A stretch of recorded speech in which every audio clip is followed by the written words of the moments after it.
Hello, my name is Safari Salmon Mijage from Edukea Tanzania. Welcome in this session, history students, to proceed with our fifth topic, which is the rise of socialism, history 2, advanced level. On the last session, we ended on looking the advantages of forming communes in China after Chinese Revolution. So now we are going to see the achievements or advantages of Chinese Revolution. The first one was the revolution changed the curriculum to suit the new condition in China, where it combined the academic fields, academic fieldworks and other professionals to suit in the environment of the country. It means that the revolution changed the curriculum to suit the new condition in China, where combined academic, fieldworks and other professionals to suit the environment of the country. Another achievement was there was introduction and encouragement of students' participation in management while they were in schools. It means that there was introduction and the encouragement of students participation in management while they were in school. It means that the students were encouraged to manage, to participate in management while they were at schools. Following the change of curriculum, the revolution led to new books and new subjects to be introduced in China in order to facilitate political indoctrination. That is, all subjects such as literature, paintings, music, theater, etc., and to show the importance of workers and peasants. It means that the change was made in curriculum, the revolution as it was done, curriculum led to the new books to be introduced, the new subjects was made in China in order to facilitate political indoctrination. That is, all subjects such as literature, paintings, music, theater, and etc., to show the importance of peasants and the workers in China. But also another achievement of Chinese Revolution was the revolution led to introduction of the link between the community and the scholars, intellectuals, and the manual works or workers. It means that the revolution led to the introduction of the link between the community and schools, also intellectuals and the manual works, and that was another achievement of the Chinese Revolution. And another was the revolution led to preach the socialist ideology of Maoism, which was contrary with Marxist ideas. It means that after the revolution, the government insisted much on the preaching the socialist ideology that was based on Maoism and not Marxism. That was another achievement of Chinese Revolution. But also the revolution made China to follow socialism ideology and join the Eastern Bloc with its Warsaw Pact military alliance. It means that after the Chinese Revolution, China succeeded to join the Eastern Bloc that was accompanied with the Warsaw Pact military alliance. So it means Chinese got assistance from Warsaw Pact. After invasion, maybe once the invasion could happen in China, means Warsaw Pact alliance was there to assist China. Also, the revolution led to the universalization of primary education and mass education, whereby every member in China was supported to get primary education, which was necessary for development of the country. It means that the revolution led to the uniformity of primary education or universalization of primary education and the mass education, whereby every member in China was supposed to get primary education for the development of the country in order to remove illiteracy within the country. So these were all the contributions of Chinese revolutions, or achievements of Chinese revolution or advantages. So now let us see the weaknesses or failure or disadvantages of Chinese revolution of 1949. The first weakness was the revolution discouraged further studies like postgraduate studies. This limited the country's capacity of having enough experts. It means that the revolution discouraged the further studies like postgraduate studies, and this limited the country to have the capacity of enough experts within China. Also, old books were discouraged with new books. Replacement which praised the Mao theory of building socialism in China. It means that the old books that was containing the tradition of China was replaced by the new books which was that was concentrated much on Mao or Maoism theory of socialism to build the socialism in China. But also the revolution destroyed the scientific research which was introduced by imperialists in China. By introducing Chinese research stations, this hindered to source of innovations and technology of the West until 1970 when the Mao died. All these were the weaknesses of Chinese revolution. So let us see the similarities between Chinese and the Russian revolution. The first one, both revolutions aimed at building socialism, mean that all revolution aimed at building socialism. The second one, both revolutions were anti-capitalism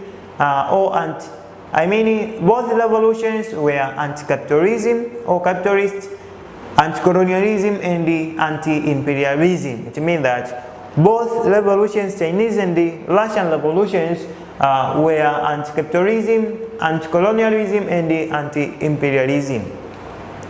Another similarity was both eliminated the exploitation of man by man and established a society of equality in China and Russia. It means that both Chinese and Russian revolutions eliminated the exploitation of man by man and introduced the society of equality in China and Russia. Also, both were under the dictatorship of workers or peasants or both.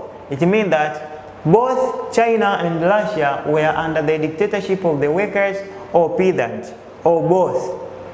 Also, both revolutions, all major means of production such as land, bank, industries, etc., and the distribution from those major means of production were under peasant and workers' government.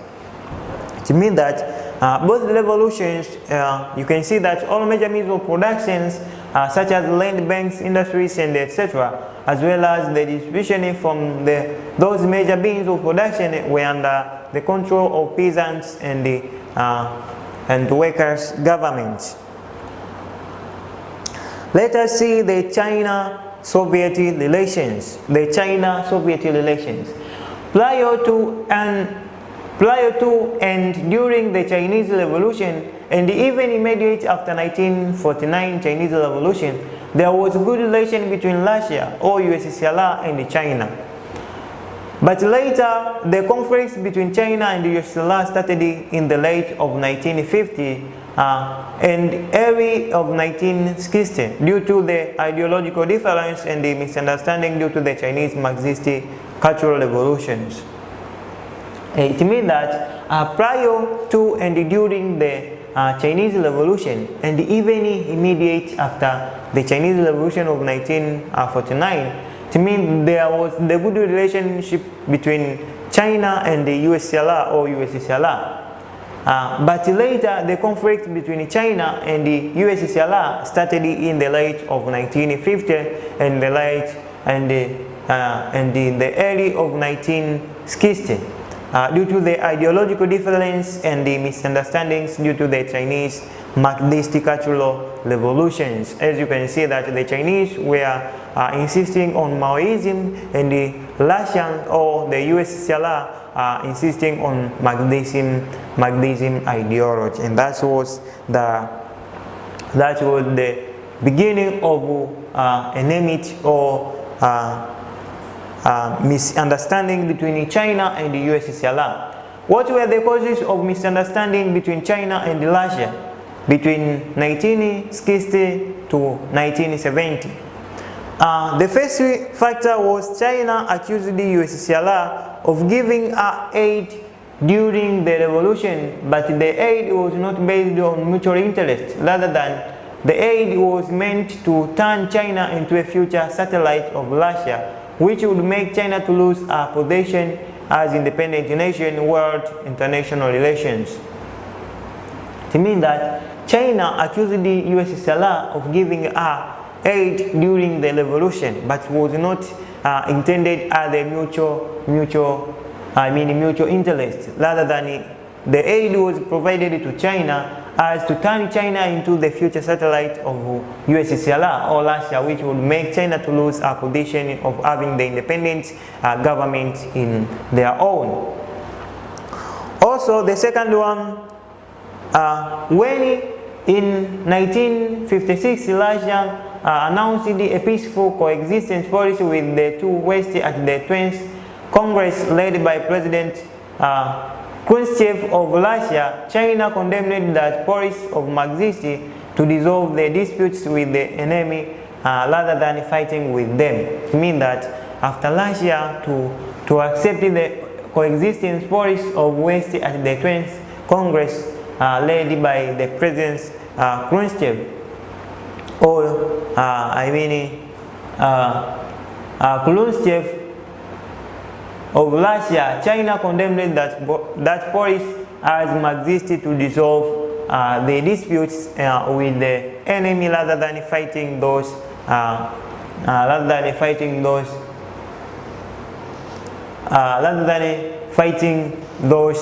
Westerners or imperialists. Also, the causes was when the causes of misunderstanding between Russia and China was when Russia spent massively on space, that is to expose exploration and making dangerous weapons like nuclear bombs, and China complained that USSR was supposed to spend that money on liberation struggle in the third world countries. It means that when Russia spent massively on space, that to expose explorations and making dangerous weapons like nuclear bombs, China complained that USSR was supposed to spend that money on liberation struggle in the third world countries. So that was another cause of misunderstanding between China and the USSR. Another cause was when the war emerged between China and India over their common border. Russia supported India rather than a communist brother, and this angered China, which expected Russia to support her. It means that the misunderstanding also contributed by the when the Chinese-Indian War was occurred over the common border. Russia was supported India rather than supporting communist brother that was China.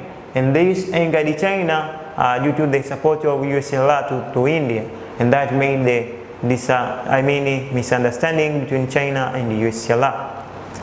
Also, another was when of 1962 Russia withdrew a missile from Cuba due to America's threat.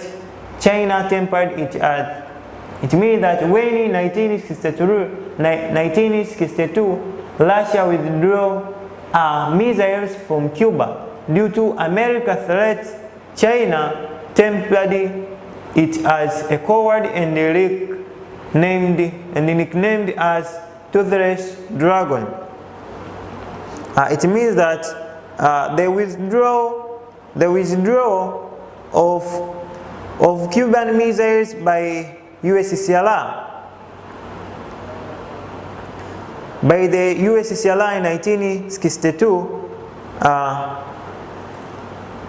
by the USSR in 1962, Chinese tempered and made China to be angry and called USSR a coward and nicknamed her as Toothless Dragon, and that was the beginning of misunderstanding between Russia and the Russia and the China.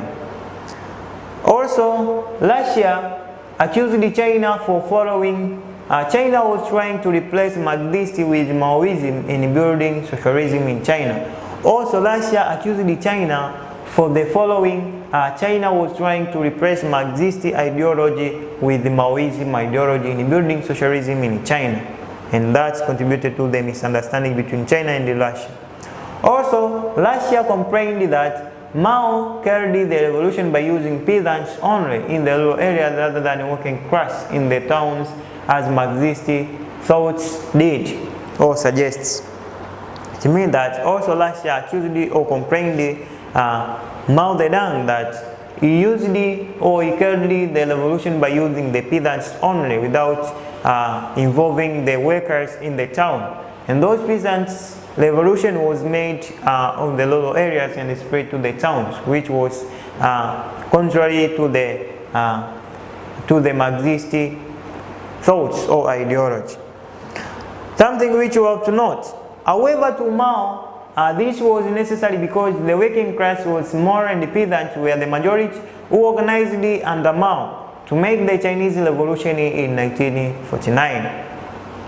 Let us see the effects of disputes or conflict between China and Russia.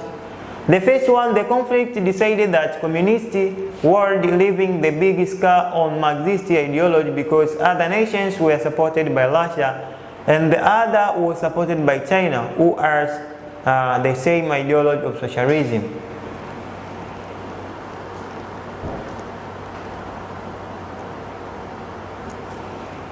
Also,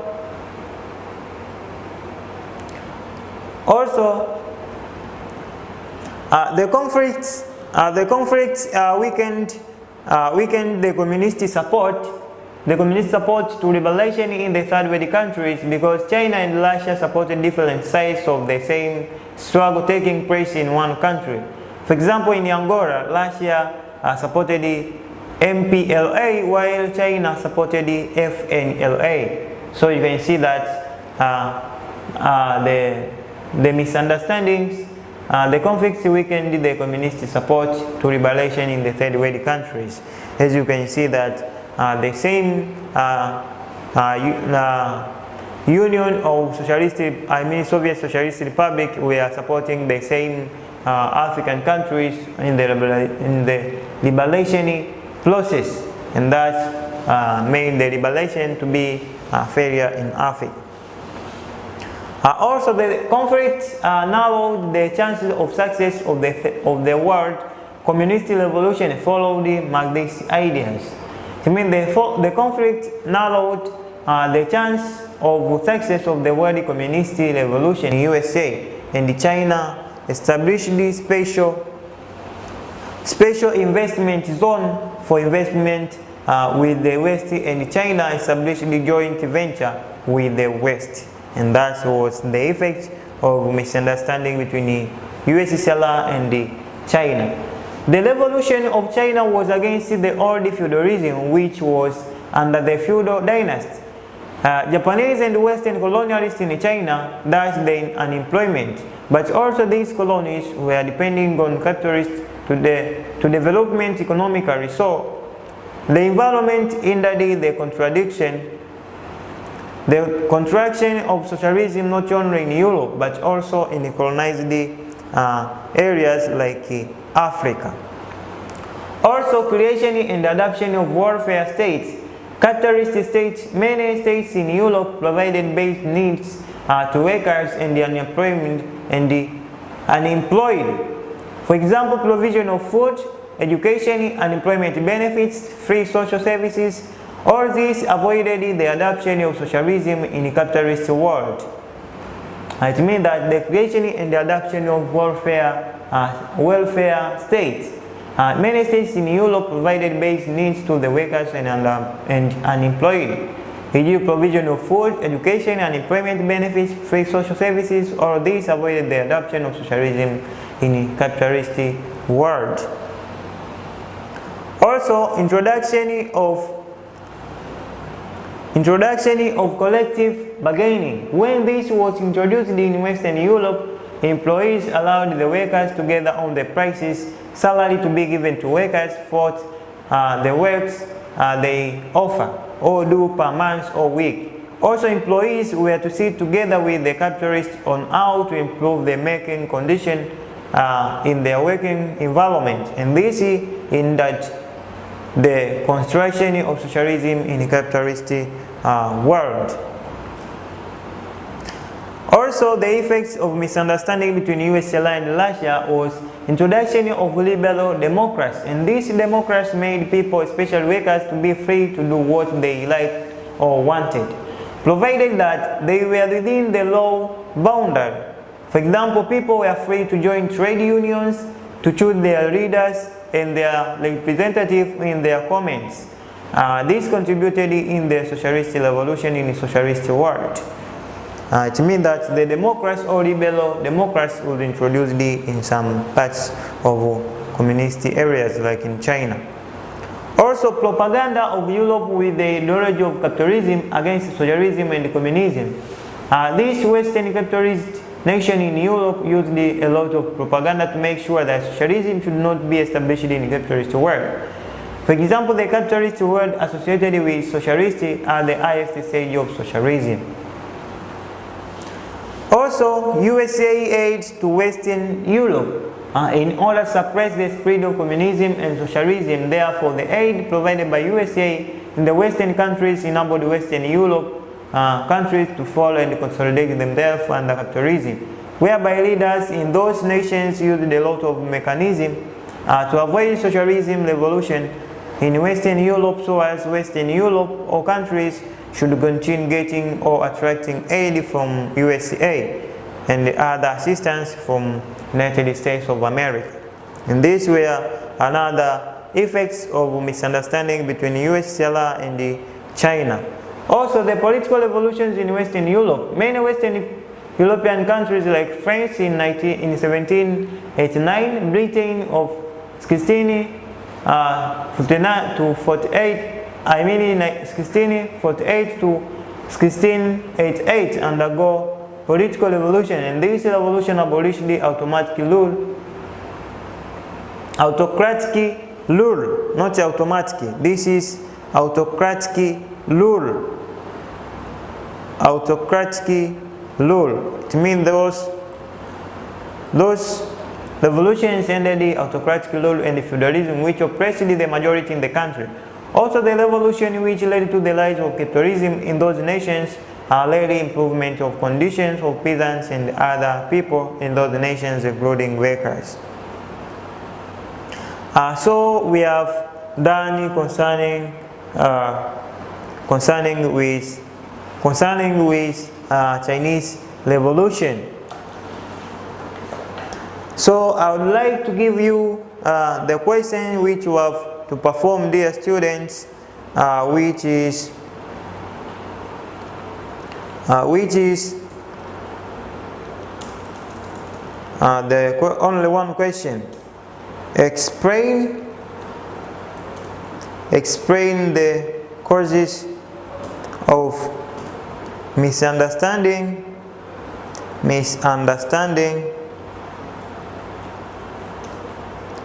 between China and the USSR. It means our question is explain the causes of misunderstanding between China and the USSR. So you have to explain the causes of misunderstanding between the USSR and China. So I would like to wind up there our session. Thank you for listening and thank you for watching. We will meet on the next session. Bye bye.